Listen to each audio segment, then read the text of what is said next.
സന്തോഷധ്വനിയിലേക്ക് എല്ലാവർക്കും സ്വാഗതം. പ്രിയമുള്ളവരെ, നമ്മുടെ രക്ഷിതാവും കർത്താവുമായ യേശുക്രിസ്തുവിൻ്റെ രണ്ടാം വരവിനെക്കുറിച്ച് കൃത്യമായ ദിവസമോ മണിക്കൂറോ നമുക്കറിയില്ലെങ്കിലും ക്രിസ്തുവിൻ്റെ മടങ്ങിവരവും ചരിത്രം അതിൻ്റെ പാരമ്യത്തിലെത്തുകയും ചെയ്യുന്ന അന്ത്യനാളുകൾ എങ്ങനെയായിരിക്കുമെന്ന് ബൈബിൾ നമ്മോട് വ്യക്തമായി പറയുന്നു. വിശുദ്ധ മത്തായി എഴുതിയ സുവിശേഷം ഇപ്രകാരം രേഖപ്പെടുത്തിയിരിക്കുന്നു: എന്നാൽ നോഹയുടെ കാലം പോലെ തന്നെ മനുഷ്യപുത്രൻ്റെ വരവും ആകും. ഇന്ന് ലോകത്തിലെ രണ്ട് വലിയ പ്രശ്നങ്ങൾ അജ്ഞതയും നിസ്സംഗതയുമാണ്. യേശുക്രിസ്തുവിൻ്റെ രണ്ടാം വരവിനെയും ഈ യുഗത്തിൻ്റെ അവസാനത്തെയും കുറിച്ച് നാം അജ്ഞരോ അനാസ്ഥയുള്ളവരോ ആയിരിക്കരുത്. നോഹയുടെ നാളുകൾ എങ്ങനെയായിരുന്നുവെന്നറിയണമെങ്കിൽ നാം ഉൽപ്പത്തി പുസ്തകത്തിലേക്ക് മടങ്ങണം. നോഹയുടെ നാളുകളെ നമ്മളുടെ നാളുകളുമായി താരതമ്യം ചെയ്യുമ്പോൾ കർത്താവായ യേശു മടങ്ങി വരുന്നതിന് ഈ യുഗം പാകമായിരിക്കുന്നത് എന്തുകൊണ്ടെന്ന് നമുക്ക് മനസ്സിലാകും. ഉൽപ്പത്തി പുസ്തകത്തിൽ നോഹയുടെ നാളുകളുടെ 7 അടയാളങ്ങൾ നാം കാണുന്നു. നോഹയുടെ നാളുകൾ എങ്ങനെയായിരുന്നുവെന്ന് ഈ അടയാളങ്ങൾ നമ്മോട് പറയുന്നു. ഈ അടയാളങ്ങൾ നാം ജീവിക്കുന്ന നാളുകളുമായി താരതമ്യം ചെയ്യാൻ നമ്മെ സഹായിക്കുന്നു. ഒന്നാമതായി, ലൗകിക തത്വചിന്തയുടെ ദിനങ്ങൾ. ഉൽപ്പത്തി പുസ്തകം 6-ാം അധ്യായത്തിൽ നാം വായിക്കുന്നു: ഭൂമിയിൽ മനുഷ്യൻ്റെ ദുഷ്ടത വലിയതെന്നും അവൻ്റെ ഹൃദയവിചാരങ്ങളുടെ നിരൂപണമൊക്കെയും എല്ലായ്പ്പോഴും ദോഷമുള്ളതത്രയെന്നും യഹോവ കണ്ടു. താൻ ഭൂമിയിൽ മനുഷ്യനെ ഉണ്ടാക്കുക കൊണ്ട് യഹോവ അനുദപിച്ചു. ശ്രദ്ധിക്കുക, ആദാമിന് നൽകപ്പെട്ട വിശ്വാസം, രക്തസാക്ഷിയായ ഹാബേൽ എന്തിനു വേണ്ടി മരിച്ചു എന്ന സത്യം, പ്രവാചകനായ ഹാനോക്കിന് വെളിപ്പെടുത്തപ്പെട്ട സത്യം എന്നിവ വളരെ പെട്ടെന്ന് അവർ മറന്നു കളഞ്ഞു. നോഹയുടെ കാലത്തെ ആളുകൾ തത്വചിന്ത ഉപയോഗിച്ച് സമൂഹത്തെ വാർത്തെടുക്കാൻ ശ്രമിക്കുകയായിരുന്നു. ഇതുപോലൊരു കാലഘട്ടത്തിലാണ് നാം ജീവിക്കുന്നത്. ഇന്ന് നവയുഗ തത്വചിന്തകൾ വ്യാപകമാണ്. ക്രിസ്തുവിൻ്റെ വിശ്വാസത്തിൽ ഉറച്ചു നിൽക്കാത്ത പ്രസംഗകരും അധ്യാപകരും ചില നവയുഗ തത്വചിന്തകൾ പ്രസംഗപീഠങ്ങളിൽ നിന്ന് പഠിപ്പിക്കുന്നു. അവർ ബൈബിളിനെ നിഷേധിക്കുന്നു. ഇന്ന് മതേതരത്വം കലകളെയും ശാസ്ത്രങ്ങളെയും തത്വചിന്തയെയും വിദ്യാഭ്യാസത്തെയും കീഴടക്കിയിരിക്കുന്നു. രണ്ടാമതായി, ശാസ്ത്ര പുരോഗതിയുടെ നാളുകൾ. നോഹയുടെ കാലം അറിവിലും നേട്ടങ്ങളിലും ഉന്നതിയിലെത്തിയിരുന്നു. ഉൽപ്പത്തിയുടെ ആദ്യ അധ്യായങ്ങളിൽ നെഫിലുമുകൾ എന്നറിയപ്പെടുന്ന പ്രശസ്തരായ ആളുകളെ നമുക്ക് കാണാം. അവർക്ക് മികച്ച ബുദ്ധിശക്തി ഉണ്ടായിരുന്നു. നോഹയുടെ കാലത്ത് വലിയ പട്ടണങ്ങളുണ്ടായിരുന്നു. ഇത് വെറുമൊരു ഗ്രാമമല്ല, മറിച്ചൊരു മെട്രോപൊളിറ്റൻ നഗരമായിരുന്നു. നോഹയുടെ കാലത്ത് ഒരു വ്യാവസായിക വിപ്ലവം ഉണ്ടായി. അവർ ഉപകരണങ്ങളും യന്ത്രങ്ങളും നിർമ്മിക്കുകയായിരുന്നു. പാപം നിമിത്തം പർദീസയിൽ നിന്നും പുറത്താക്കപ്പെട്ട മനുഷ്യൻ ഇപ്പോൾ ബുദ്ധിയുടെയും ജ്ഞാനത്തിൻ്റെയും ഒരു കൃത്രിമ പർദീസ സൃഷ്ടിക്കാൻ ശ്രമിക്കുകയായിരുന്നു. പ്രിയമുള്ളവരെ, നോഹയുടെ കാലം സാങ്കേതിക പുരോഗതിയുടെ കാലഘട്ടമായിരുന്നു. ദൈവം നോഹയോട് നിർമ്മിക്കാൻ നിർദ്ദേശിച്ച പെട്ടകം ഒരു എഞ്ചിനീയറിംഗ് അത്ഭുതമായിരുന്നു. 450 അടി നീളവും 150 അടി വീതിയുമുള്ള 3 നിലകളുള്ള ഒരു കപ്പലായിരുന്നു അത്. ആധുനിക സമുദ്ര കപ്പലുകളുടെ അതേ അനുപാതത്തിലും വലിപ്പത്തിലുമായിരുന്നു അതെന്ന് സമുദ്രശാസ്ത്രജ്ഞരും നാവികരും പറയുന്നു. ചരിത്രത്തിലെ ഏറ്റവും വലിയ കൊടുങ്കാറ്റിനെ നേരിടാൻ തക്ക ശക്തിയോടെ പണിയപ്പെട്ട ഒരേ ഒരു പെട്ടകമാണ് നോഹയുടെ പെട്ടകം. ശ്രദ്ധിക്കുക, നമ്മുടെ കാലം സാങ്കേതികവും ശാസ്ത്രീയമായ പുരോഗതിയുടെ ഒരു സമയമാണ്.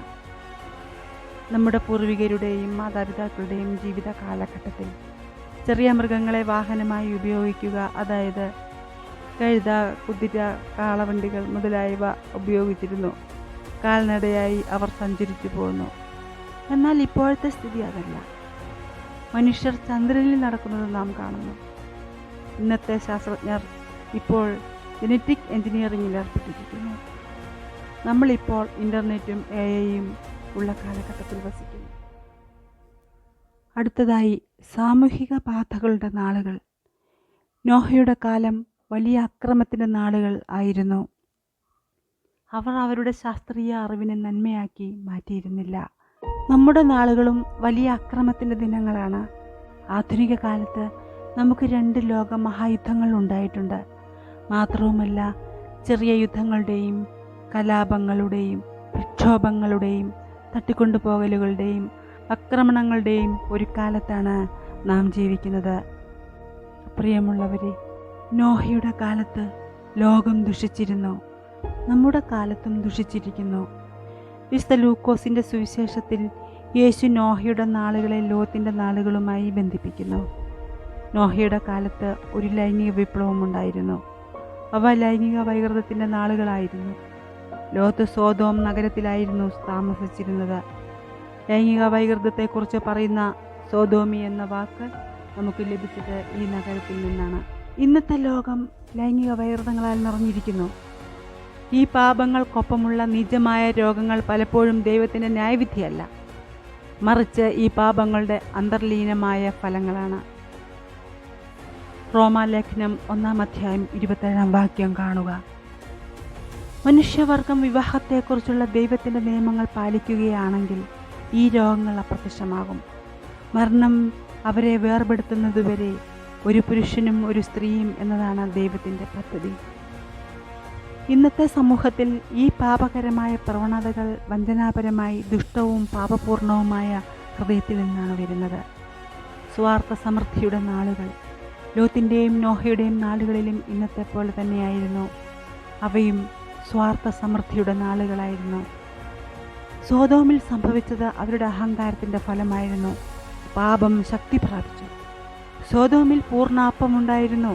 അവർക്ക് ആവശ്യമുള്ളതിലും കൂടുതലുണ്ടായിരുന്നു. ആലസ്യത്തിൻ്റെ സമൃദ്ധിയുണ്ടായിരുന്നു. അവരുടെ സമൃദ്ധിയുടെ ഉന്നതിയിൽ തീയും ഗന്ധകവും വീണ് ആ നഗരം നശിച്ചു. കുതിച്ചുയരുന്ന സമ്പത്തിലും സുഖഭോഗങ്ങളിലും എല്ലാം നന്നായി പോകുന്നുവെന്ന് കരുതരുത്. അടുത്തതായി വിശുദ്ധ പ്രസംഗ ദിനങ്ങൾ. ആദ്യം മുന്നറിയിപ്പ് നൽകാതെ ദൈവം ഒരിക്കലും ന്യായവിധി അയക്കില്ല. നോഹയുടെ കാലത്ത് ദൈവം ഒരു മുൻകൂർ മുന്നറിയിപ്പ് നൽകി. നോഹ പെട്ടകം പണിയുക മാത്രമല്ല, പ്രസംഗിക്കുകയും ചെയ്തു. നോഹ ദൈവത്തിൻ്റെ കോപം മുന്നിൽ കാണിച്ചുകൊണ്ട് പ്രസംഗിച്ചു. ആ ദിവസങ്ങളിലെ പ്രസംഗം ആളുകളുടെ ഹൃദയങ്ങളിൽ മാറ്റമുണ്ടാക്കിയില്ല. അവർ തിന്നുകയും കുടിക്കുകയും വിവാഹം കഴിക്കുകയും ചെയ്തുകൊണ്ടിരുന്നു. അവർക്ക് അവരുടേതായ സാങ്കേതിക വിദ്യയും സംസ്കാരവും വിനോദവും ഉണ്ടായിരുന്നു. അവർ തങ്ങളെ തന്നെ സമ്പന്നരായും ഒന്നും ആവശ്യമില്ലാത്തവരായും കണ്ടു. നമ്മുടെ തലമുറയ്ക്കും മുന്നറിയിപ്പ് നൽകിയിട്ടുണ്ട്. പെട്ടെന്നുള്ള പരിഭ്രാന്തിയുടെ ദിവസങ്ങൾ. എല്ലാം ശരിയായി നടക്കുന്നതായും ജീവിതചക്രം തുടരുന്നതായും തോന്നിയപ്പോൾ നോഹയുടെ കാലത്ത് പെട്ടെന്ന് പരിഭ്രാന്തി ഉണ്ടായി. ഒരു പക്ഷേ ദിവസം ശോഭയുള്ളതും തെളിഞ്ഞതുമായി തുടങ്ങിയിരിക്കാം. പിന്നീട് മേഘങ്ങൾ കൂടാൻ തുടങ്ങി. പെട്ടെന്ന് മഴ പെയ്തു, അതിശക്തമായി. നോഹയും കുടുംബവും പെട്ടകത്തിൽ പ്രവേശിച്ചു. ദൈവം വാതിലടച്ചു. ആകാശവും ഭൂമിയും തുറന്നു. വെള്ളവും മഴയും വന്നു. മഴ പെയ്യുകയും വെള്ളം ഉയരാൻ തുടങ്ങുകയും ചെയ്തപ്പോൾ നോഹയെ കളിയാക്കുകയും പരിഹസിക്കുകയും ചെയ്തവർ പരിഭ്രാന്തരായി. വെള്ളപ്പൊക്കത്തിന് മുൻപ് ഭൂമിയിൽ ഒരിക്കലും മഴ പെയ്തിരുന്നില്ലെന്ന് തിരുവെഴുത്ത് സൂചിപ്പിക്കുന്നു. എന്നെ കേട്ടുകൊണ്ടിരിക്കുന്ന ദൈവത്തിൻ്റെ പൈതലേ, നമുക്കൊരു സുരക്ഷാപ്പെട്ടകമുണ്ട്. അവൻ്റെ പേര് യേശു എന്നാണ്. നിങ്ങൾ അവനിൽ വിശ്വാസം അർപ്പിച്ചാൽ അവൻ നിങ്ങളുടെ ജീവിതത്തെ രൂപാന്തരപ്പെടുത്തും. നാം ഏതെങ്കിലും ഒരു സഭയുടെ അംഗമായിരുന്നാൽ മാത്രം പോരാ, നാം വീണ്ടും ജനിക്കേണ്ടതുണ്ട്. യേശുക്രിസ്തു സുരക്ഷാപ്പെട്ടകമാണ്. നിങ്ങൾ അവനിൽ വിശ്വാസം അർപ്പിച്ചാൽ അവൻ നിങ്ങളെ രക്ഷിക്കും. പ്രിയമുള്ളവരെ, നിങ്ങൾക്ക് യേശുവിനെ വ്യക്തിപരമായി അറിയാമോ? നിങ്ങളുടെ പാപങ്ങളെക്കുറിച്ച് പശ്ചാത്തപിക്കുക.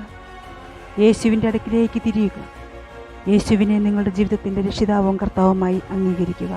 വിശുദ്ധ പത്രോസ് എഴുതിയ 2-ാം ലേഖനത്തിൽ നിന്നൊരു ഭാഗം ഞാൻ വായിക്കാം.